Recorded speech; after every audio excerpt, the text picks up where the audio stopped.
दशम श्रेणी रे अध्ययन करुथिबा छात्र छात्री मानंकु शुभेच्छा अभिनंदन। मु श्रीमती बनिता पति।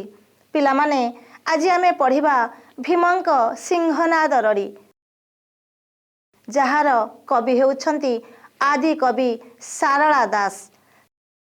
सारला दास पंचदश शताब्दीर कवि सूर्यवंशी राजा कपिलेन्द्र देवंकर समसामयिक थिले। तांकर ग्राम थिला जगतसिंहपुर जिला झंकड़ ग्राम रे। तांकर पितृदत्त नाम थिला सिद्धेश्वर परिड़ा। पिलादिने तांकर बापा तांकर नाम रखिथिले सिद्धेश्वर परिड़ा। माँ सारला थिले तांकर आराध्य देवी। माँ सारला को आराधना करी से कवित्व लाभ करिथिले। तांकर अनेक काव्य आम ओडिया काव्य को समृद्ध करिछि। सेथि मध्यरु ओडिया महाभारत, चंडीपुराण, बिलंका रामायण प्रभृति अन्यतम। सेहि भली सारला दास थिले आदि कवि, माटीर महाकवि, शूद्र मुनि, उत्कलर व्यास। आदि कवि काहेकि से आदि कवि ना तांका पूर्वरु आम ओडिया साहित्य रे काव्यर सृष्टि होई नथिला। से ही ओडिया साहित्य रे प्रथम करी काव्य सृष्टि कले, सेथि पाई से हेले आदि कवि। सेहि भली माटीर महाकवि, से मध्य माटीर महाकवि काहेकि व्यासदेव जेपरी संस्कृत महाभारत रचना करिथिले, सेहि भली ओडिया रे प्रथम करी सारला दास महाभारत रचना कले। सेथिरे से ओडिशार माटी पानी पवनर चित्र को स्थानित कले। बोली रे चालीचलन रे सबु किछि एई ओडिया महाभारत रे से स्थानित कले। सेथिपाई से हेले माटीर महाकवि। पुणी से हेले शूद्र मुनि। शूद्र कहले दास। से थिले माँ सारलांकर दासानु दास एवं मुनिवत जीवन यापन करुथिले। सेथिपाई से हेले शूद्र मुनि। आउ गोटे तांकर उपाधि उत्कलर व्यास। जेहेतु संस्कृत रे व्यासदेव रचना करिथिले महाभारत, ओडिया रे सारला दास लेखिले महाभारत। सेथिपाई से हेले उत्कलर व्यास। आमर संस्कृत रे 18 खंड पर्व रहिछि। आमर ओडिया महाभारत रे मध्य सारला दास 18 खंड पर्व लेखिछंती। आमर एई पठित कविता भीमंक सिंहनाद रड़ी कविताटी सारला दासंकर गदा पर्वरु आसी अछि। गदा पर्वरु एई कविताटी आमर आसी अछि। एबे आमे कवितार पूर्वाभास को जिबा। बिना युद्धे न देवी मो सुचाग्रे मेदिनी, एही न्याय रे सृष्टि हुए महाभारत। गोटिए पक्षरे कौरव, गोटिए पक्षरे पांडव। अड़ी बसंती दुर्योधन भाई भाग देबे नाही, राज्यरु पांडव मानकु भाग देबे नाही। सेथि पाई महाभारत सृष्टि हुए। आउ कौरव मानक पक्षरे भीष्म, द्रोण, कर्ण, शल्य प्रभृति रथी महारथी माने रहिथिले मध्य, जेहेतु दुर्योधन अन्याय करुथिले, जुगे जुगे धर्मर जय। एही न्याय रे कौरव माने विनाश होइछंती, पांडव माने जययुक्त होइछंती। किंतु कौरव पक्षरु एका बंची रहिछंती दुर्योधन। निजर प्राण रक्षा करिबाकू जाई से दुर्वासांकर शरण नेइछंती बा तांकू परामर्श मागिछंती। ऋषि दुर्वासा तांकू व्यास सरोवर रे लुचि रहिबा पाई परामर्श देइछंती।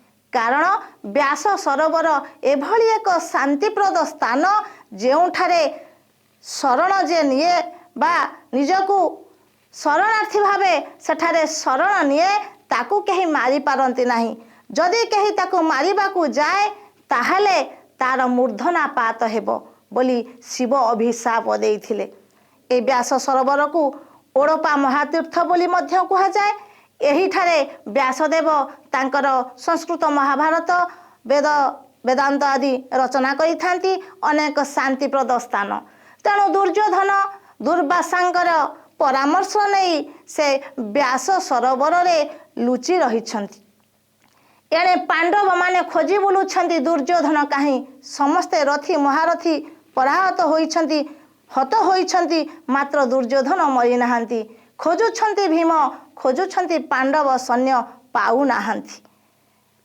तेणु श्रीकृष्ण सहदेव को पचारुछंती कारण कनिष्ठ भ्राता हेउछंती पांडव मानकर सहदेव से सबु किछि जानी थांती तेणु सहदेव को पचारिछंती दुर्योधन केउठारे अछंती सहदेव कहिछंती दुर्योधन अछंती व्यास सरोवर रे लुचिकिरी रहिछंती दुर्योधन से सहजे व्यास सरोवर रु बाहरिबे नाही व्यास सरोवर को तांको बाहरिबा को हेले भीम को तपस्या करी शिवंक ठारू हमर सिंहनाद प्राप्त हेबाकू पड़िबो। एकथा सुनी सारिला परे श्रीकृष्ण भीम को परामर्श देइछंती जे तुमे देवदेव महादेव को संतुष्ट करी तांको ठारू सिंहनाद प्राप्त हो। पिला माने आमे कविता को तो जीवा ता पूर्वरु आमे जो कवि परिचय एवं पूर्वाभास जानिले सेथिरु किछि प्रश्न देखिबा। प्रथम प्रश्न देखिबा शारदा दास केउ शताब्दीर कवि? शारदा दास पंचदश शताब्दीर कवि। तांकर ग्रामर नाम कौन थिला? तांकर ग्रामर नाम जगतसिंहपुर जिला झंकड़। तांकर पितृदत्त नाम कौन थिला? सिद्धेश्वर परिड़ा। आदि कवि काहाकू कुहा जाए? शारदा दास। एही कविताटी केउ पर्वरु आसी अछि ना ओडिया महाभारत गदा पर्वरु आसी अछि। दुर्योधन केउठारे आत्मगोपन करिथिले? व्यास सरोवर रे। कहार उपदेश रे दुर्योधन व्यास सरोवर रे लुचि रहिथिले ना ऋषि दुर्वासा? व्यास सरोवर रे शरण नैथिया व्यक्ति उपर को आक्रमण कले आक्रमणकारी ध्वंस पाइजिवो बोली किए अभिशाप देइथिले? देवदेव महादेव बा शिव। एथर आमे कविता को जीवा। ए कविताटी दांडी वृत्तरे रचित। 2 पादरे 1 पद। एहार प्रति पादर अक्षर संख्या समान नुहे सेथिपाई एहार निर्दिष्ट स्वर न थाए। गायक गाइला बेले निज सुविधा अनुसार स्वर करी गाई थाए। तेणु पिला माने देखिबा। सहदेव बोइला स्वामी शुणी मा जगन्नाथ ईश्वरंकु सिंहनाद मागंतु पवनर सूत गोविंद बोइले जेबे एमंत अछि भीमा बुद्धि हराई किंपे कलु तु मति भ्रम। यार कष्ट शब्द देखिबा। सहदेव सहदेव पूर्वर कहिछि पांडव मानकर कनिष्ठ भ्राता। जगन्नाथ एठी श्रीकृष्ण को जगन्नाथ बोली कहा जाइछि। ईश्वर ईश्वर कहले प्रभु शिव। सिंहनाद महिषी सिंहरे निर्मित एक वाद्य। पवनर सूत आमे जानिछु पवनर सूत हनुमान किंतु पवनर सूत एठी भीमसेन। भीम मध्य पवनकर पुत्र तेणु कवितारे पवनर सूत भीम को कहा जाइछि। गोविंद एठी मध्य गोविंद श्रीकृष्ण को कहा जाइछि। मति भ्रम निर्बुद्धिया। जेतबले श्रीकृष्ण शुणी देइछंती सहदेवंक ठारू दुर्योधन व्यास सरोवर रे लुचि रहिछंती सेतबले सहदेव को पचारिछंती बाबा सहदेव दुर्योधन केउठारे अछंती कारण सहदेव को न पचारिले से किछि कथा कहंती नाही। तेणु ए कथा शुणिबा परे सहदेव कहिछंती दुर्योधन व्यास सरोवर रे लुचि रहिछंती से सहजरे सेठारु बाहरिबे नाही। जदि सिंह नाद करा जाए भीमसेन जदि तांकु सिंहनाद करी डाकंती ताहले से निश्चित सेठारु बाहरी आसीबे। ए कथा शुणी सारिला परे श्रीकृष्ण भीम को परामर्श देउछंती। गोविंद बोइले जेबे एमंत अछि भीम बुद्धि हराई किंपे कलु तु मति भ्रम। हे भीम जदि एते कथा अछि तू आड़े साड़े खोजुछु काहेकि तू मति भ्रम बा बाटबणा काहे हे जाउछु। तेणु भीम को परामर्श देउछंती श्रीकृष्ण तुमे यथा शीघ्र सिंहनाद प्राप्त हुओ काहा ठारू शिवंक ठारू कारण सहदेव कहिछंती एठी सहदेव बोइला स्वामी शुणिबा जगन्नाथ ईश्वर को सिंहनाद मागंतु पवनर सूत पवनर सुत भीमसेन ईश्वर को सिंहनाद मागंतु तपस्या करी सिंहनाद मागंतु यही कथा श्रीकृष्ण भीमसेन को परामर्श देइछंती। आमे एई दुई पदर प्रश्न देखिबा। प्रथम प्रश्न सहदेव किए कनिष्ठ पांडव। सहदेव श्रीकृष्ण को कौन कहिले? भीम शिव को सिंहनाद मागंतु बोली सहदेव श्रीकृष्ण को कहिले। एबे आमे परपद को जिबा। जेबे बहनतु विश्वनाथ को सिंहनाद माग रड़ीर नादे मान गोविंद बाहर हेउ बेग ध्यानेण चिंतिला से पांडव सुंदर आसन कंपिला जे देव शूलधर। यार शब्दार्थ देखिबा। बहन बहन कहले शीघ्र बा चंचल। विश्वनाथ शिव को कह जाइछि। मानगोविंद मानगोविंद दुर्योधन दुर्योधन को मानगोविंद कह जाए। पांडव सुंदर पांडव सुंदर हेउछंती भीमसेन। शूलधर शूलधर कहले शिव। ताहले एबे बहन तो विश्वनाथ को सिंहनाद माग। श्रीकृष्ण भीम को कहउछंती जेते शीघ्र पारुचु तू शिव को सिंहनाद माग। कारण मानगोविंद दुर्योधन जोठी लुचि रही से सहजरे बाहर नहीं। तेणु यथाशीघ्र तू शिव को संतुष्ट करी तांको ठारू सिंहनाद माग। रड़ीर नादे मानगोविंद बाहर हेउ बेग। रड़ीर नाद से सिंहनादर रड़ी रे खूब शीघ्र बा यथाशीघ्र मानगोविंद व्यास सरोवर रु बाहरी आसु। ध्यानेण चिंतिला से पांडव सुंदर। जेतेबेले श्रीकृष्णकर ठारू एक कथा सुनिछंती भीमसेन आउ काल विलंब न करी ध्यान कले काहाकू देवदेव महादेवंकु। आसन कंपिला जे देव शूलधर एभली कठोर तपस्या कले भीमसेन देवदेव महादेवंकर आसन कंपी उठिला। एबे आमे देखिबा एई दुई पदर प्रश्न। मानगोविंद किए? दुर्योधन। काहाकू सिंहनाद मागिबा पाई गोविंद भीम को परामर्श देले? मां शिव को। पांडव सुंदर काहाकू कह जाइछि? एठारे भीमसेन को बा कवितारे भीमसेन को पांडव सुंदर बोली कह जाइछि। भीम काहाकू ध्यान कले? ना देवदेव महादेव बा शिव को। महादेवंकर आसन काहेकि कंपी उठिला? जेहेतु भीमता को कठोर तपस्या कले सेथिपाई महादेवंकर आसन कंपी उठिला।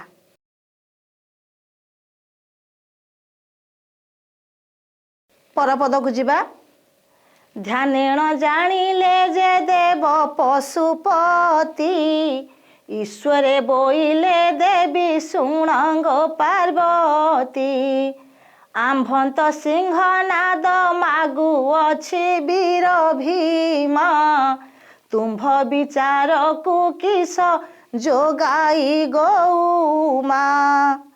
यार शब्दार्थ देखिबा। पशुपति शिव को पशुपति कहा जाए। पार्वती देवी माँ पार्वती जे कि शिवंकर पत्नी। भीमा कहिले भीम। उमा पार्वतींकर अन्य नाम उमा। ताहले देवदेव महादेवंकर आसन कंपुछि पाखरे अछंती माँ पार्वती। तेणु ध्यानेण जानिले जे देव पशुपति जानी पारिले ध्यान बल जानी पारिले जे भीमसेन तपस्या करुछि। काहेकि तपस्या करुछि? ना तांकर सिंहनाद नेबा पाई भीमसेन तपस्या करुछि बोली देवदेव महादेव जानी पारिले। पाखरे थिले माँ पार्वती। सेथिपाई से माँ पार्वतींकर परामर्श लोड़िले। कौन कहिले? आम्भंत सिंहनाद मागु अछि वीर भीमा। हे देवी पार्वती आमर जो सिंहनाद रहिछि भीमसेन तपस्या करुछि ताहा नेबा पाई बा सिंहनाद को प्राप्त करिबा पाई भीम तपस्या करुछि। तुम्भ विचार को किस जोगाई गो उमा। एथिपाई मु तुमर परामर्श लोड़ुछि जे ताकू आमे सिंहनाद देबा ना नाही। ए कथा शिव माँ पार्वती को पचारुछंती जे तुम्भ विचार को तुमे कौन कहूछ जे सिंहनाद आमे तांको देबा ना नाही। एहार प्रश्न देखिबा शिव पार्वती को कौन कहिले ना उत्तर भीमसेन आमर सिंहनाद पाई ध्यान करू अछंती। 2 नंबर सिंहनाद देबे कि नहीं बोली भाबी शिव काहार परामर्श नेले ना माँ पार्वतींकर।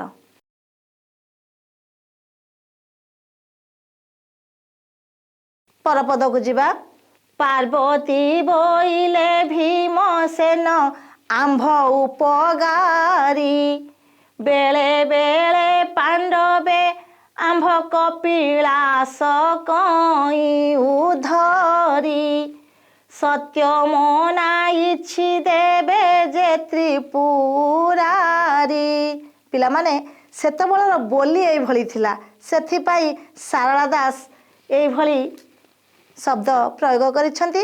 कालक्रमे आमर शब्द अपभ्रंश रे एबे आमे जहा प्रचलन करूछु ओडिया ता आसीछि किंतु सेतबेले ओडिसा रे एई भली बोली थिला सेथिपाई कविता गुडी को एई भली लेखा जाइछि।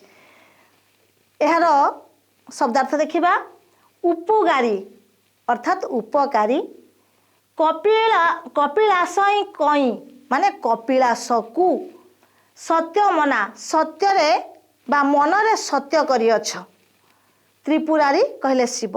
ताहले एठी पार्वती कहउछंती एकथा मोते कोन पचारिछ एकथा मोते कोन पचारुछ पार्वती बोइले भीमसेन आम उपगारी भीमसेन आमर अनेक उपकार करिछि मने मने पकाओ जेतेबेले अश्लेषा दैत्य ए कपिलासकु उपाड़ी समुद्र रे निक्षेप करबा को जाउथिला यही भीमसेन ही आम कपिलास को उद्धार करिथिला एवं पांडव माने मध्य आमर अनेक समय उपकार करिसंथि। आउ तुमे मध्य भीमसेन का कार्य रे खुशी होई मन भितर सत्य करिथिलो जे भीमसेन जहा चाहिबे मु ताको प्रदान करिबी तुमे मन मध्य रे एकथा सत्य करिथिलो। तेणु एकथा कहउछंती जे पांडव बोइले पार्वती बोइले भीमसेन आम उपगारी बेले बेले पांडवे आम कपिलासई उद्धरी सत्य मना इछि देव जे त्रिपुरारी हे त्रिपुरारी बा हे देव देव महादेव तुमे मन भितर सत्य करिथिलो भीमसेन तथा पांडव मानक कार्य रे खुशी होई तुमे सत्य करिथिलो। तेणु काल विलंब न करी तुमे सिंहनाद को तांको प्रदान कर। एहार प्रश्न देखिबा किए आमर उपकारी बोली माँ पार्वती कहिछंती ना भीमसेन। 2 नंबर प्रश्न किए कपिलास को उद्धार करथिले पांडव माने शिव काहा पाखरे सत्य करथिले भीमंक पाखरे।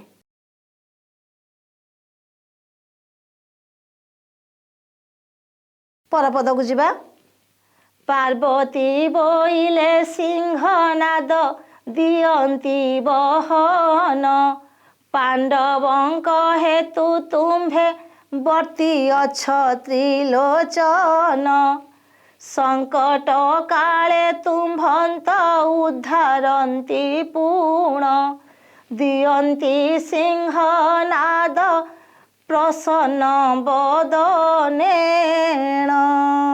अर्थात यार शब्दार्थ देखिबा हेतु हेतु पाई बा कारण वर्ती अछ रक्षा पाइछ त्रिलोचन शिवंकर अन्य एक नाम त्रिलोचन दियसी दिय संकट अर्थात विपद काले समय रे तुम्भंत तुम्भंकु उद्धारंती उद्धार करंती प्रसन्न खुशी बदनेण बदनरे। अर्थात एथि पार्वती कहउछंती पार्वती बोइले सिंहनाद दियंती बहन काल विलंब न करी जेतेबेले भीमसेन तुम्भर सिंहनाद मागुछि तांकु दियो। एहार कारण पांडवक हेतु तुमे वर्ती अछ त्रिलोचन पांडव मानक पाई तुमे केते विपदरु रक्षा पाइछ संकट काले तुम्भंत उद्धारती पुणी संकट विपद समय से तुम पाखरे ठिया होइछंती तुमको उद्धार करिछंती दियंती सिंहनाद प्रसन्न बदनेन किछि चिंता न करी तुमे हस हस मुहरे प्रसन्न बदन खुशी मनरे तांको बा भीमसेन को सिंहनाद दे दियो। प्रश्न को जिबा पार्वती सिंहनाद देवा प्रसंग को नहीं शिव को कौन कहले ना तुमे सत्य करिथिल तेणु भीम को यथाशीघ्र सिंहनाद प्रदान कर कहा पाई शिव रक्षा पाई जाइछंती बोली पार्वती कहिछंती ना पांडव मानक पाई केउ समय रे पांडव माने शिव को रक्षा करिथिले बोली पार्वती कहिछंती विपद समय रे भीम को खुशी मनरे कौन देवा पाई पार्वती शिव को कहिछंती सिंहनाद। परपद को जिबा घन घन आसन कंपई सदानंद चिरी कुटीरु काढ़ी दिले से सिंहनाद ईश्वरे बोइले तू बहन होई जीवु तिनी घांती मात्र कसबद भीमसेनंकु सहिबु। कष्ट शब्द देखिबा आसन बसिबा स्थान कंपई थरी उठिबा सदानंद शिवंकर अन्य नाम सदानंद चिरीकुटी चिरीकुटी कहले मुणा ईश्वर कहले शिव बहन शीघ्र बा चंचल तिनी घांटी तिनी थर शब्द शब्द जेहेतु भीम घन घन तपस्या कले कठोर तपस्या कले शिवंकर आसन घन घन कंपी उठिला घन घन आसन कंपई सदानंद शिवंकर आसन घन घन कंपी उठिला चिरी कुटीरु काढ़ी दिले से सिंहनाद मुणारू से तांकर सिंहनाद को तांका मुणारे रखिथिले मुणारू काढ़ी सिंहनाद को देवा पाई प्रस्तुत हेले सिंहनाद को देवा पूर्वरु से सिंहनाद को कहले कौन कहले ईश्वरे बोइले तू बहन होई जीवु हे सिंहनाद तू यथाशीघ्र जाई भीमंक पाखरे पहुंचीबु तिनी घांती मात्रक सबद भीमसेन को सहिबु भीम तते तिनी थर बजेबे तांकर रड़ी तू तिनी थर सहिबु चतुर्थ थर को आ बाजिबु नाही तिनी थर तांकू तू सहिबु तांकर रड़ी तिनी थर सहिबु एही परामर्श देई शिव सिंहनाद को प्रेरणा कले भीमंक पाखक। प्रश्न देखिबा कहार आसन घन घन कंपी उठिला महादेवंकर महादेवंकर आसन काहेकि कंपी उठिला से भीमसेन तांकू ध्यान करुथिबारु भीमंक ध्यान रे शिवंक आसन कंपीबारु शिव कौन कले ना प्रसन्न होई सिंहनाद प्रदान कले शिव सिंहनाद को केउथुरु काढ़ी देले ना चिरीकुटी बा मुणा शिव काहाकू शीघ्र जीवा पाई कहले सिंहनाद को भीमंकर केतोटी नाद सहिबा पाई शिव सिंहनाद को कहिछंती तीनोटी। पिला माने आज तो समय हो जाइछि आज एतिकी एहार परपद गुड़ी को आमे आसंता कालांश रे बुझी नबा तुम समस्त को धन्यवाद।